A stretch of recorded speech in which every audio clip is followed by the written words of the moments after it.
just before asking you if you have questions, comments, etc., may I ask to Agneta to ask a question or comment on Pavel and conversely after? Well, we met each other in the transversal skills, as I call them, and you call them universal skills. And they are most important. But you say that these skills are the most underdeveloped. Can you see parts of our higher education system where these are developed more than in other parts? Which part of the higher education sector has to be more modernized in a way? Thank you. Thank you, Agneta. I would like to say, first of all, that universities and higher education in general is better in responding to these issues than vocational education training.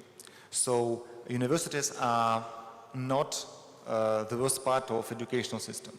However, we do not see, at least to my knowledge, any particular sector that is showing really positive results. I know that there are universities, like Stanford University, which is the real driver of Silicon Valley economy. However, I remember talking with John Mayer in April in Stanford, and he said that it is not that certain that when new economic crisis comes, the entrepreneurial education that is very highly expanding in Stanford would remain that efficient as it currently is. And that is why I said that entrepreneurial education is not that efficient. However, in Stanford, they are really reporting very good results, and if you measure university efficiency in terms of the contribution to creation of new companies, then you will clearly see that there are universities very effective, like MIT, like Stanford, but I'm not sure whether it will last for decades ahead. And Pavel, do you have some question or comments on Agneta's presentation? Yes, I have a question. So you began by saying that people in Bologna Process community are not paying much attention to labor market as an issue for and as a core challenge for developing higher education. And at the same time, to my knowledge, there is problem with public funding of higher education in Europe. So how can you explain that when governments are expecting universities to be more efficient for labor market, and that is why they decrease their own funding, at the same time, on the discussion level, on the debates level, the labor market strand appears to be not in the top? Well, I might be wrong, and there might be people here in the room that will contradict me, but my impression is that the Bologna process as such has not devoted so much time to the labor market issues, but certainly several governments have. In my neighbor country, Denmark, for instance, the government is pressing the universities very, very much on this issue, and so is in many other countries in Europe. So, but we are building a more uniform structure for higher ed, and that is quite challenging, I think, for all countries. So perhaps those reforms have taken much more time than expected initially. Thank you. Thank you. Now the floor is yours. Yes. Could you present you? Yeah. Yes, of course. Good morning. I'm Agnes Roman. I'm representing here the European Trade Union Committee for Education. This is an umbrella organization of teacher trade unions. I'm really happy to be here because it's a very important and interesting discussion. But concerning two topics, I would like to comment and have a question to you. First of all, concerning investment to higher education. From Mr. Sorokin's presentation, I understood that you mentioned the 2010-2014 statistics, which says increase in higher education budget. At the same time, from 2015, OECD statistics say that to higher education, only 1.5% of GDP spent, while to all other education sectors, 3.5% of GDP. And this is crucial because if there is no enough public investment to higher education and universities, it's indeed very important to ensure quality education and quality research. Or teacher trade unions say that more and more private investment in higher education institutions are decreasing working conditions and increasing numbers of short-term contracts of researchers and teachers, and they cannot really provide that kind of quality research and teaching which is demanded. Another topic, entrepreneurial learning or teaching for employability. I strongly believe that the problem of the employers is understanding qualifications. Critical thinking, for example, is simply involved, for example, literature and history majors. But when I was a literature and history major, I could not get a job in a multi-level company because my university degree did not mention project management. I strongly believe that employers should better understand what are the learning outcomes, and universities should better explain the learning outcomes of the students, and that would solve the issue of employability. Thank you. Thank you. Maybe just... Yes, a quick response. Well, yes, I totally agree that public funding is essential for increasing contribution of higher education to socio-economic development. You need to invest something to get return on it. So the more you invest, the bigger return you will receive. Especially in current times when the technological era is changing and the totally new technologies like artificial intelligence, like digital platforms are emerging. We need a huge investment in research and in human capital preparation. But you see, if we have outdated structure and content of higher education, it will not help much if we will simply demonstrate to the labor market by signals that, you see, we give diploma on critical thinking, we give diploma on entrepreneurship. If these signals appear not having real content behind them, it will lead to detrimental results. So we need a more strategic plan for transforming higher education, and of course, teachers, professors are at the center of this problem.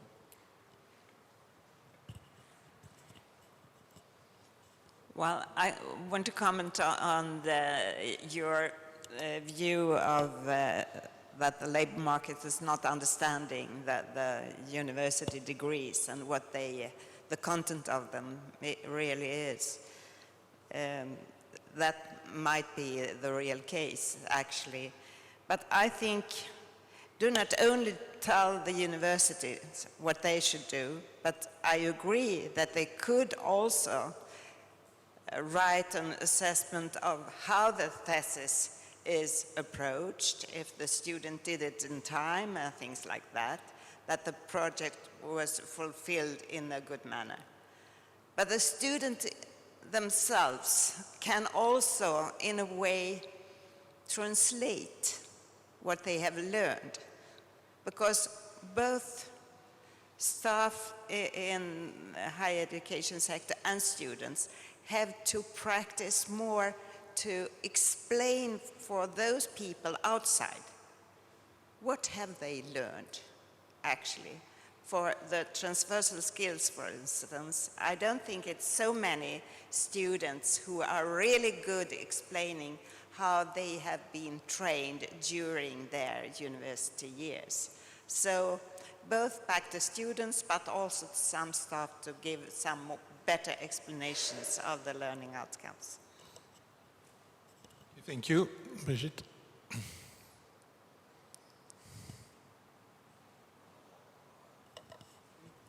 So thank you very much for these very interesting talks. And I first have a technical question for Pavel. You sort of made a correlation between the level of higher education of a population and some kind of economic indexes like productivity or others. I'd like to know, how can you isolate those two factors in such a multifactorial world and know that these two are correlated and not with other factors? That's the first question, but it's very technical, so I stop here. Maybe you can answer. Oh, the second question is about the fact that you both talk about initial education and lifelong learning education. And you sort of says that the type of things that you learn in initial education and the type of things you learn all your life can be exchanged, right? And some are more important at the beginning and some can be learned afterwards. I'm just wondering, in terms of course, I'm of a scientific background, and I think that sometimes there are things in scientific backgrounds that are hard to get in lifelong learning. I'd like to know what you think about that. Well, thank you very much for your questions. About correlation between economic development and educational indicators. It is a vast majority of literature discussing these problems, and I would like to point to the fact that I talk about correlation, not about the influence, but about correlation. And in econometrics, they take into account the fact that you first measure the skills, and after that, in several years, if you talk about higher education, or after 10 years, if you talk about secondary school, you will expect to see the results. So this time aspect is taken into account in this literature. And of course, there are other factors like physical capital, like institutional environment that are also important. But the correlation is more or less shown by OECD to be present in almost every case, even in Arabian country, which demonstrate the weakest correlation, but it is still there.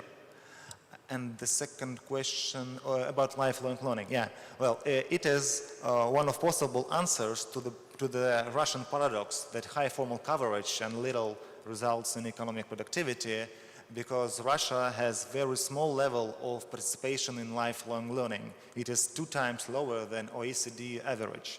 It is less than 20%. And, well, some skills really decline. For instance, personal traits like openness to the new experience or risk aversion. These traits tend to demonstrate negative dynamics in terms of the prospects for contribution to economic development with age. While your salary usually increases until you are 40 or 50. So having decreasing non-cognitive skills and increasing salary is kind of a paradox.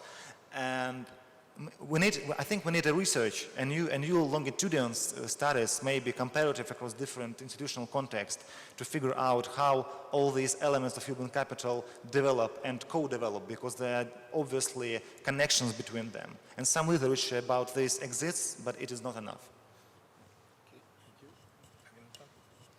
Well, a comment about lifelong learning. Depends what you mean with lifelong learning.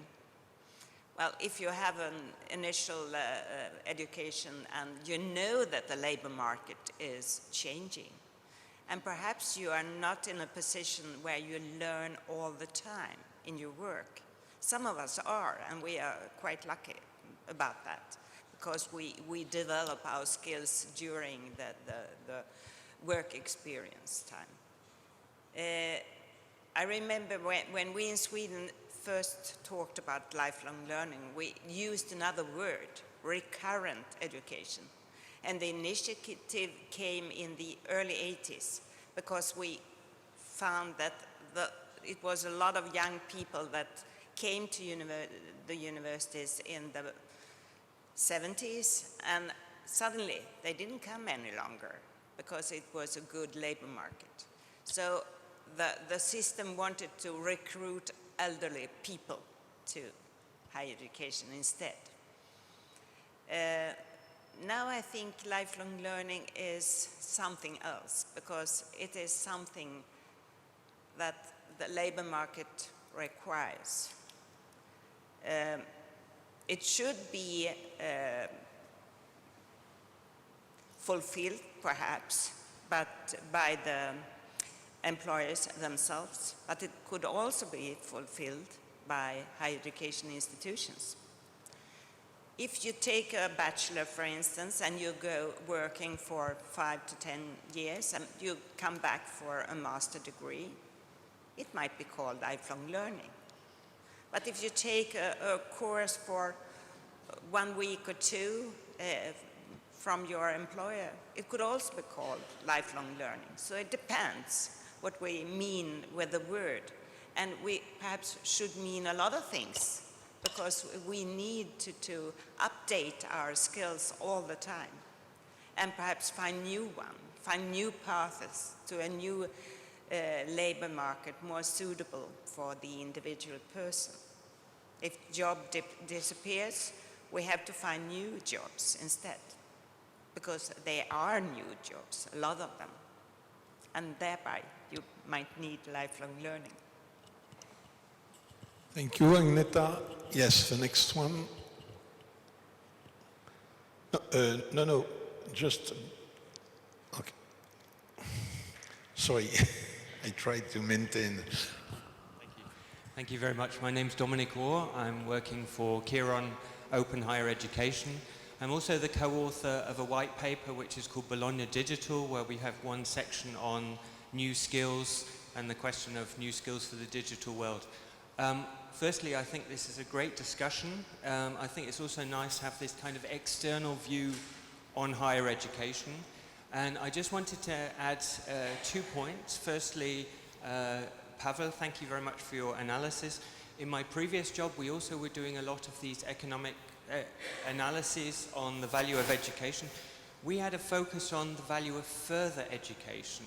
And we actually found that if you were looking at explanatory value in terms of innovation in a country, we found that two factors were most important. One of them was participation in further education, even if you control for having taken part in higher education or not. And the second was the way work is organized in a company. And this is to Agneta's point, the way that whether the people in the company can actually learn and use the skills they have within their job. So this, I think, already has 2 consequences for us thinking about higher education. Firstly, we have to think beyond the fact that as soon as a master's or even a PhD is finished, Bologna Process has finished. So yesterday, the outgoing president of ISU said, let's think about lifelong learning as another phase. I think that's important. And the other one is that we have to have a better communication with business, so to the point of the First Lady. And thirdly, also to the point that came up before, we have to think more expansively about recognition and how students can show the skills and competencies they've learned.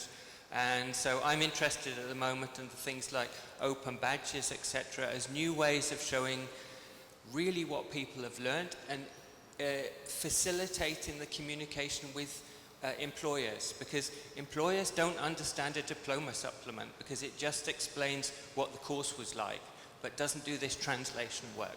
So really, it's more of a support of everyone's else points before. Thank you very much. Thank you. Well, just a short comment. We have to practice and train how to market ourselves towards the business sector much more, and perhaps that is also something to do during the higher education studies. Yes, thank you for a very interesting comment. And I would like to mention the discovering of the recent study by the Jobs of the Future research, which showed that companies are not planning to increase the part of employees that they provide with training. So companies are going to invest in developing specific human capital.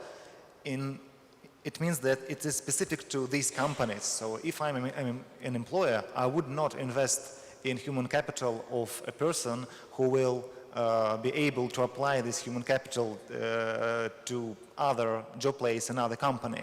And given the decrease of the rate of economic growth, it also means that companies have less assets in their disposal. So in 70s, when they had higher level of growth, they had this money to invest in education. Nowadays, it's much more complicated story. And we have two directions to tackle this problem. We can teach human capital to be developed by itself, to participate in lifelong learning on their own initiative. But it is difficult if we're talking about people of older age cohorts, for instance. Or we can engage with universities and make them the providers of this lifelong learning for those who require it, and for those for whom their possible employers do not pay for this training. So higher education role is very essential for providing lifelong learning.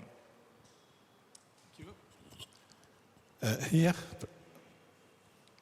a microphone. Okay. Hello, thank you very much to the keynote speakers.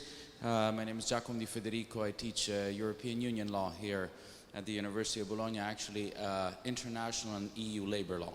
So thank you again very much. I have two questions. To what extent do you think higher education must build upon the interaction with private and public stakeholders? And I'm thinking in particular of the entrepreneurial world. And secondly, to what extent do you think it is possible for universities to anticipate the needs of the market and therefore transfer the skills and competences to the future generations? I'm thinking about the difficulty to adjust the programs in view of future possibilities of employment. Thank you very much. Well, thank you. First of all, if we talk about researching in the demands of the labor market, we need to keep in mind that when I ask an employer, he will respond about his recent experience. So he would think about what happened in the last 5 years, which type of employees was more successful than others. So we always have to operate a bit ahead of a curve. And that is why we require a more proactive, a more empowered position by higher education institutions, and given the fact that they are supported by the state, and state is a kind of set of the rules in the economy, maybe we need to not only to adjust, but to influence, like Agneta said, the labor market. That's all. Well, the intensity of interaction with the world outside is a crucial question. But you have to do that more than we do today, but you have to keep your integrity in the same time. You have to know what you want yourself and beforehand, and then you have to discuss what are the demands from others. I'm not sure that they can explicitly say what they really want, but you can have more internships. And above all, after the students have been for internships, you have to discuss the experiences with the students afterwards in order to reflect and thereby have it inbuilt in your curricula. That is the best thing. But we can't isolate ourselves. But my word is keep your integrity, be open, talk, and be reflective afterwards. Thank you very much. Here, please. Thank you. I'm the international officer of the Italian National University Students. Now, I'm the international officer for the Italian National University Students, and I've got one question for Ms. Blad and one question for Mr. Sorokin. To Ms. Blad, in your presentation, you talked about that Bologna process started also with a view of employability, and employability should be part of how we look at higher education. At the same time, what employability means in many cases is that the private institutes and in general the world of work enters in how the curricula are designed and taught in specific contents, while at the same time we have actually seen that right now, more than focusing on what the labor market needs now, as we were saying also with Mr. Sorokin, the higher education should give those competencies and skills that are needed in order to be adaptive to what will happen in 5 and 10 years' time. So having in mind this change on the structure of the labor market, do you think that also the term of the definition of employability should change in order to reflect that? And if so, what are the concrete steps in order to also adjust the policies on employability that higher education institutions do? For Mr. Sorokin, I have a question. We are discussing right now, also Ms. Blad talked about it extensively, about the European universities, that even though the European Commission says it wants it to be an inclusive project, many governments and also higher education institutions see that as a way to increase the attractiveness of their higher education institutions due to the social capital that going to a prestigious university or prestigious university network of the most important higher education institutions in Europe do. So that's also something that we should also have in mind when we talk about European universities. So my question to you is, apart from all the things that we have said, so the skills and the competencies, how important is in the labor market the social capital, meaning two things: the accreditation, the social reputation of the higher education institution you've been to, and also the connections that the higher education institutions gives you. And is this also something we should also, let's say, take into account, because maybe we have two higher education institutions that are of the same level of academically, but one has more connection in the inside world than the others? Thank you. I can start. Well, rather short comments what you said, because it's similar to the earlier question. It's not just about adjustment to the labor market. The employability, if you can say that word is adjustment to the labor market. But our duty is also to influence the labor market for the future. So my word is and my recommendation is to be open again to the world outside. You have to do that. You study that all the time in universities. But you also have to train those skills that I have been talking about, the transversal skills, more than we do today. And as a student, please practice in marketing yourself and your skills. Do that with your colleagues. I think you have a good future in the labor market then. Thank you. Thank you very much. It is a very interesting question, both theoretically and practically.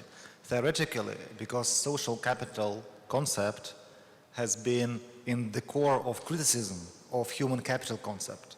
And Pierre Bourdieu developed critiques that connections and ties are more important than specific skills in your career progression. And the problem is that who is the holder of social capital?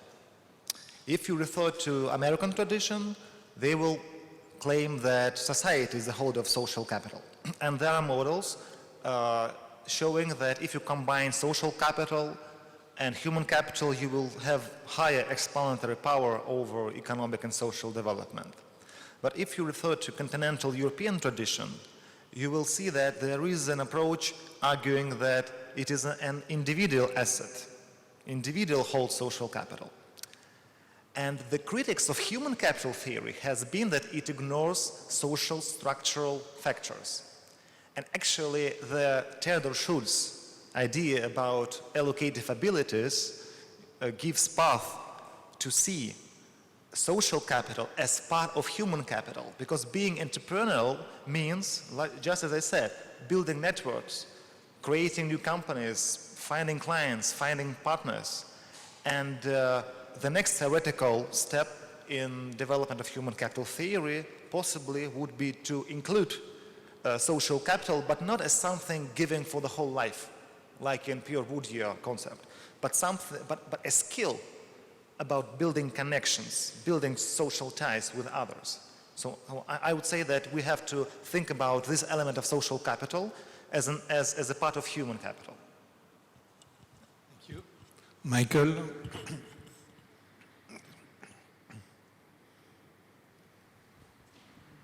Thank you very much. Michael Murphy from the EUA.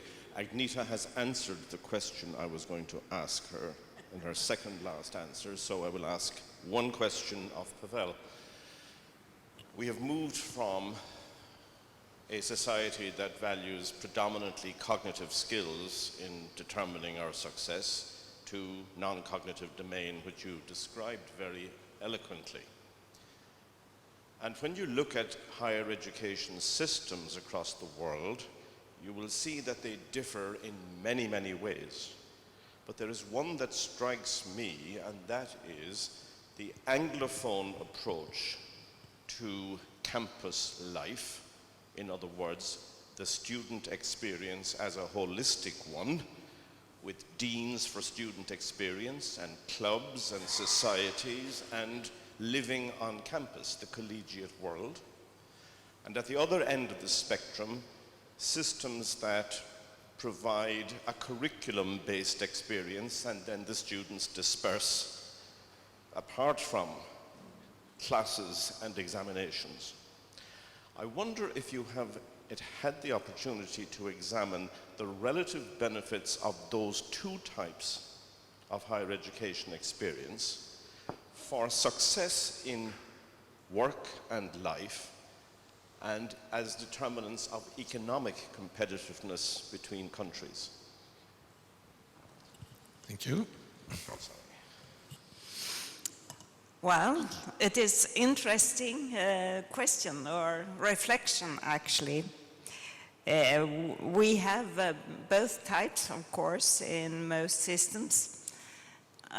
I'm much in favor of universities to be in the really central part of a city, to be not miles away from a city, to be interactive with the normal, so to say, population. I think that is valuable for higher education in the future, not to be apart from normal life. But in the same time, I know a campus life is very valuable for the individual growth of the students. But the interaction with the civic society is important. We have to remind ourselves in these days where there seem to be fractions among many populations with hostiles against each other, where some are saying that the elite of some persons, mostly high educated persons, perhaps that could be to a small extent be overcome by having higher education institutions inside the cities. So I favored that where I come from, but in that merger of my institution and the other was a campus life site. But I favored inside the city. And I think we need both, because we are different personalities, and perhaps the campus life suits some students better. But we have to offer both to students, I think. Thank you very much. First of all, we need to acknowledge that universities have more similarities between them than companies in business. And processes like Bologna process is just one of illustration how it happens. So institutional diffusion of the same patterns of organizational settings and of cultural frameworks is continuing, and there is vast literature on this issue. On the other hand, yesterday, together with my co-author Isaac Fruman, we went to the Museum of Students here in Bologna, and there is an exposition of a room of a student some centuries ago, and it was written that at that time students in Bologna University preferred to rent a room in the city because that way they will be embedded in this microcosm of Bologna environment.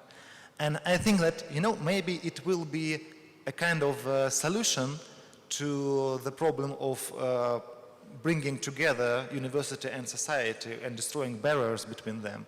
If students and professors would live in direct connections with real social environments.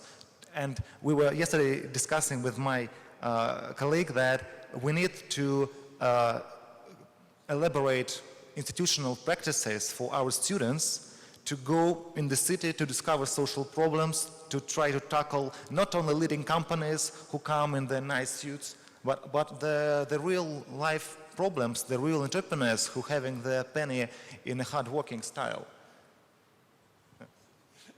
Thank you. We just have time for two last questions. Yes, over there. 3.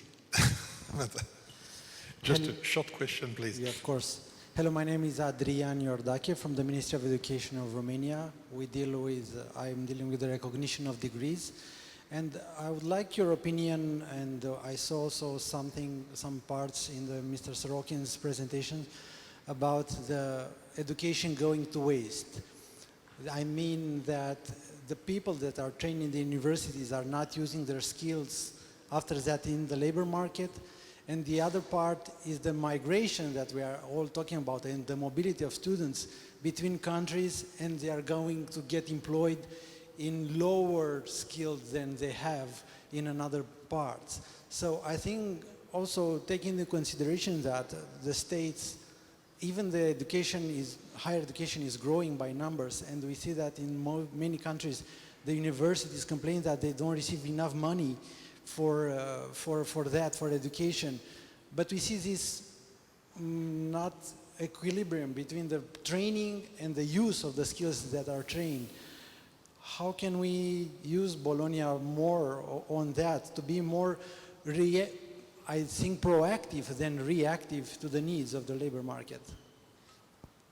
Maybe the second question already. Yeah. No. The second question, yeah. It will be, sorry to speed up.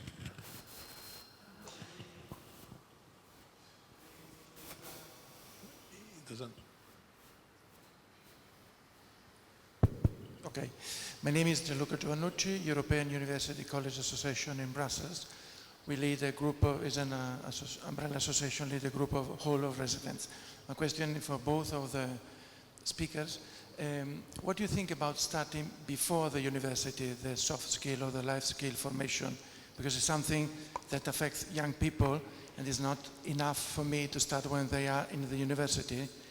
Also because university, I am talking about Europe, Italy especially, are unprepared to prepare people for this type of things so important for the life, for the labor market. So when can we start with young people for this type of education? And another big question, where?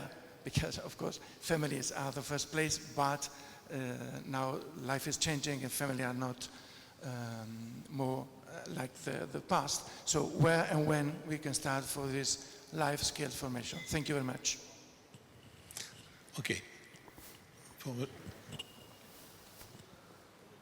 Yeah, well, I agree with both comments, and actually, even though I am sitting here as in a position of an expert, I kind of an expert in literature on summarizing the contributions by education to socioeconomic development. And the problem is that in education, we know less than in other sectors about how to make good contributions. And what we know, we disseminate with less efficiency. So we need research, we need longitudinal studies, which are much more expensive and difficult compared to, well, healthcare or medicine studies, because the effects are much more, it takes longer to trace the effect.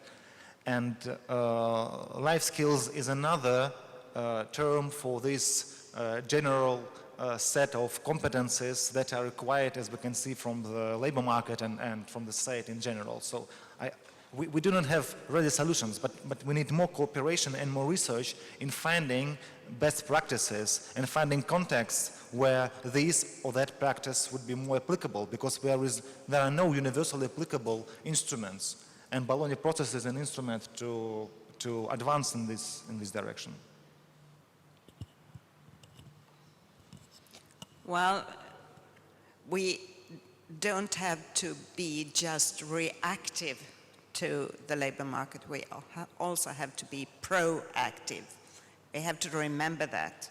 And that's why we need to train our students in the soft skills, as you said. I think we can attract students to this. And it's also combined with the earlier question from Michael about campus